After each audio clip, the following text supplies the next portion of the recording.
Au nom du Père et du Fils et du Saint-Esprit. Amen. Paix et bien, chers frères, je suis frère Étienne, frère mineur capucin. Aujourd'hui, je voudrais que nous échangions sur le baptême et la valeur du baptême, surtout le baptême du Seigneur. Que le Saint-Esprit nous dispose et nous ouvre le cœur et l'âme pour pénétrer ce mystère plus en avant. Chers frères et chères sœurs, nous célébrons le baptême du Seigneur aujourd'hui. Bien au-delà, donc, de ce que cela peut susciter en nous comme question, c'est-à-dire pourquoi Jésus-Christ, qui est Fils de Dieu et qui est Dieu lui-même, accepte d'être baptisé. Avait-il besoin de plonger dans nos eaux pour être baptisé? Et pourquoi c'est Jésus qui se fait baptiser par Jean? Et ce n'est pas Jésus qui initie le baptême, mais c'est Jean qui initie le baptême. Toutes ces questions, bien au-delà de tout cela, l'événement du baptême du Seigneur est une catéchèse pour le croyant qui reçoit le baptême dans la foi. Jésus est baptisé dans les eaux du Jourdain. Je nous rappelle que les gens qui venaient se faire baptiser par Jean le Baptiste, c'était pour convertir et changer leurs vieilles habitudes, leurs vieilles pratiques.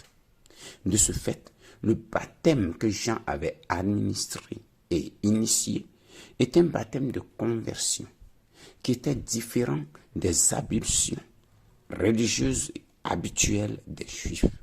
C'est la nouveauté que Jean apporte d'abord dans la religion juive.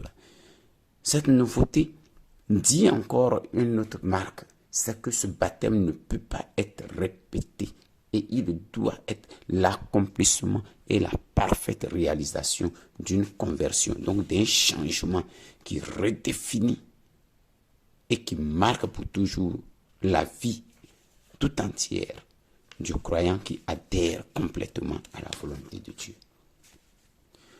Nous voyons donc que Jean baptise avec l'eau, en attendant que celui qui doit venir baptiser dans le feu et dans l'Esprit Saint arrive. Chacun de ceux qui venaient se faire baptiser par Jean, une autre marque distinctive, c'était que ces personnes se confessaient et reconnaissaient personnellement et individuellement leurs péchés en énumérant leurs fautes, les actes fautifs. Alors cette démarche appelle une prise de conscience, un engagement de foi. C'est-à-dire, on ne se lève pas un jour pour aller se faire baptiser, mais quand on dit on veut se baptiser, c'est qu'on a pris une décision. On a pris une décision radicale et qu'on veut changer. On veut donc aller en avant avec Dieu. On veut changer d'état de vie. Donc c'est un acte libre et volontaire. Chers frères, le baptême, c'est le passage d'un ancien état à un nouveau départ pour une vie nouvelle. L'eau qui était jadis une menace permanente pour le cosmos, donc pour la terre entière, est devenue maintenant source de vie. Alors cette eau, à l'acte du baptême, lave l'homme que tu es, lave la femme que tu es, lave le croyant que nous sommes, toi et moi, nous purifie et nous libère de la boue du passé qui pèse sur nos vies et qui la défigure. Il s'agit donc, chers frères, chers sœurs, ici d'un enseignement et d'une catéchèse. Il est question de commencement nouveau lorsque nous parlons de baptême, c'est-à-dire d'une naissance nouvelle. Il est donc impossible pour le frère ou pour les sœurs, chers amis, il est impossible pour le croyant de recevoir le baptême au nom du Père et du Fils et du Saint-Esprit et de rester la même personne comme elle était auparavant, sans changement, sans impact. C'est pas possible. Ce baptême-là apporte quelque chose de nouveau, un départ nouveau, une programmation nouvelle sur ta vie. Ce baptême-là, c'est comme une mort à l'ancienne alliance pour naître à la nouvelle alliance. Et le Fils de Dieu nous en a donné l'exemple. Il nous enseigne que tout croyant doit passer par cela, par ce fait. Passer de l'ancien au nouveau, du vieux au neuf. Et Jésus se fait baptiser pour montrer aux hommes qu'il n'est pas venu de son propre chef, mais il a été envoyé par son Père qui est au ciel. Donc, il vient se faire baptiser pour être pleinement conformé à la volonté divine, la volonté de son Père qui est aux cieux. Oui, le Fils bien-aimé qui fait la joie du Père, c'est le Fils obéissant, le Fils qui est parfaitement accordé à la volonté du Père, qui renonce à sa propre volonté, qui renonce à ses propres initiatives, mais qui fait tout en connexion et par rapport à la volonté du Père, à la mission qui lui a été confiée. Le baptême, donc, est l'acte de l'acceptation de la volonté divine sur ma vie. Et c'est cela qui me permet de devenir juste ou d'aspirer à la justice de Dieu. C'est une adhésion, le baptême est une adhésion sans réserve à la volonté de Dieu. C'est l'acceptation de prendre sur moi, sur soi, sur toi, le joug du royaume des cieux. C'est ainsi que s'accomplit ce qui est juste. Et ce qui est juste, c'est être parfaitement accordé une fois de plus à la volonté de Dieu. Et Jésus, donc, par son baptême, se rend aussi solidaire à la race humaine, au pécheur que tu es, à la pécheresse que tu es, au pécheur, l'homme pécheur que tu es, à la femme pécheresse que tu es, et te donne donc la capacité d'aspirer à la justice de Dieu. Oui. C'est pardon le signe de l'eau du baptême que le croyant devient participant à la vie divine. Seulement par le baptême, tu deviens enfant de Dieu. Si tu n'es pas baptisé, tu viens à l'église comme un sympathisant, un regardant. Mais lorsque tu prends ce processus que Dieu donne pour que tu sois compté dans la famille divine de Dieu, tu t'accordes à la volonté du Père de famille qui est Dieu lui-même. Donc, si tu n'as pas fait ce passage, tu ne peux pas être inscrit dans le registre familial de Dieu. Donc, c'est l'eau du baptême qui donne la vie et la fécondité. Cette eau du baptême est l'eau de la séparation et de la délivrance. Délivrance d'un état ancien, marqué par le péché, et te conduit vers une nouvelle vie, celle des enfants de Dieu. C'est l'eau. C'est la même eau qui est sanctifiée par Jésus-Christ parce qu'il a été plongé dans cette eau. Lui, ce n'est pas l'eau qui le purifie, mais c'est lui qui purifie l'eau en étant plongé dans cette eau parce que lui-même est pur et venu de Dieu. C'est l'eau de la naissance et de la renaissance. Donc, en te plongeant dans cette eau, désormais à l'image du Christ, tu nais de nouveau ou tu renais encore en Dieu. Chaque fois, parce qu'on te plongeait 3 fois. Tu plonges une première fois, on te fait sortir. On te plonge une deuxième fois, on te fait sortir. Une troisième fois, on te fait sortir. Alors chaque fois que tu es plongé, chers frères, chers soeurs, tu reprends un souffle nouveau. Tu luttes pour vivre, tu t'engages, tu aspires à respirer et à vivre. Donc c'est un souffle nouveau. Cela nécessite des engagements.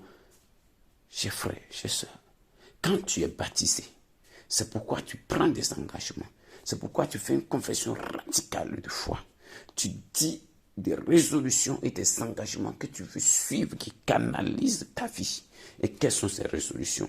Tu dis, je rejette Satan et toutes ses œuvres. Je renonce au mal. Et tout ce qui peut conduire au mal. Je veux fuir toute tentation, toute séduction et toute occasion de péché. Tu dis, je veux cultiver l'amour de Dieu et du prochain. Et tu confesses et tu proclames que Dieu est le seul et unique vrai Dieu. Et que Jésus-Christ est son Fils unique qui a été engendré et non pas créé. Qu'il est Dieu, né de Dieu. Vrai Dieu, né du vrai Dieu. Lumière, né de la lumière. Et que lui seul a tout fait. Il est consubstantiel au Père. Où sont passés mon frère? Où sont passées ma sœur? Où sont passées nos promesses baptismales? Où sont passés, chers frères, chers sœurs, nos engagements baptismaux? Où sont passées ces proclamations? Où sont passées ces résolutions baptismales? Qu'as-tu fait de la flamme de ton baptême? Qu'as-tu fait de cette promesse, de ce charisme que tu as mis en toi? Qu'as-tu fait de ce commencement nouveau? As-tu éteint la flamme? As-tu renoncé à ton baptême, mon frère? Qu'as-tu fait? Alors, où en sommes-nous dans nos cheminements avec Dieu? Est-ce que nous recherchons chaque jour cette volonté du Père pour que le Père puisse nous regarder et dire, toi qui es baptisé au nom du Père, du Fils et du Saint-Esprit, tu es mon fils bien-aimé, tu es ma fille bien-aimée, en qui je trouve toute ma joie. Chers frères, chers sœurs, il ne s'agit pas d'être baptisé seulement et de se promener dans les rues pour dire que moi, je suis baptisé depuis 20 ans, depuis 30 ans, depuis 40 ans. C'est tel évêque, c'est tel prêtre charismatique, c'est tel pape qui m'a baptisé, c'est tel cardinal qui m'a baptisé. Il ne s'agit pas de cela. Après le baptême, Jésus était en prière, nous dit l'évangile de Luc. Et le ciel s'ouvrit. Et le Saint-Esprit est venu sous forme corporelle, l'apparence d'une colombe, et s'est posé sur lui. Et la voix de Dieu a attesté. Tu dois être un homme de prière. Le baptême t'ouvre à la prière. Tu mets dans la famille de Dieu. Et le moyen de communiquer avec Dieu, c'est la prière. Donc tu dois être un être qui communique avec son Père. Parce que dans la prière, tu recherches la volonté de Dieu. Tu aspires à la justice de Dieu et tu veux devenir enfant de Dieu et Dieu atteste, confirme et Dieu approuve tes intentions et ta vie. Dieu approuve tes demandes, Dieu approuve tes engagements, Dieu approuve tes proclamations sur ta vie. Chers frères, chers sœurs, qu'as-tu fait? Ressuscite donc la flamme de ton baptême, revois ta position. Qui sera ton témoin? Ou quel est ton témoignage depuis que tu as été baptisé? Quel est l'impact que ta foi a porté sur ta vie? Quel est l'impact quand tu es passé de la vie de non baptisé à la vie de croyant baptisé dans le Christ? Est-ce que tu as impacté? Quel est ton témoignage dans ton entourage, à la maison, au travail, avec le groupe d'amis? Qu'est-ce qui a changé? Qu'est-ce qui fait qu'on parle de toi positivement? Qu'est-ce qui fait que les gens reconnaissent l'effet du baptême? Il faut que tu impactes ta vie et que tu dois te relever, tu dois te lever et marcher dans la foi. Chers frères, que le Saint-Esprit nous dispose. Laissons-nous instruire par le Saint-Esprit. Chers frères, chers sœurs, que Dieu vous bénisse, que Dieu vous garde. Alors je vous invite à la fin de cet enseignement à vous abonner à cette page. Nous allons nous instruire mutuellement. Souvenez-vous que je suis dit, mon peuple périt par manque de connaissances. Il faut se nourrir. Il faut chercher à creuser, à connaître et à comprendre la volonté de Dieu. Et le Seigneur viendra à notre secours. Il nous approuvera, il nous attestera, il nous confirmera et il nous bénira. Que Dieu vous bénisse et vous garde. Partagez cela. Que beaucoup de personnes soient évangélisées par vous. Vous qui entendez ces paroles, transformez, touchez ces paroles. Laissez-vous toucher par ces paroles et transmettez-les. Que Dieu vous bénisse et vous garde et que le Saint-Esprit vous inonde. Laissez vos commentaires. Nous allons en discuter. Que Dieu vous bénisse et vous garde. Amen, amen, amen.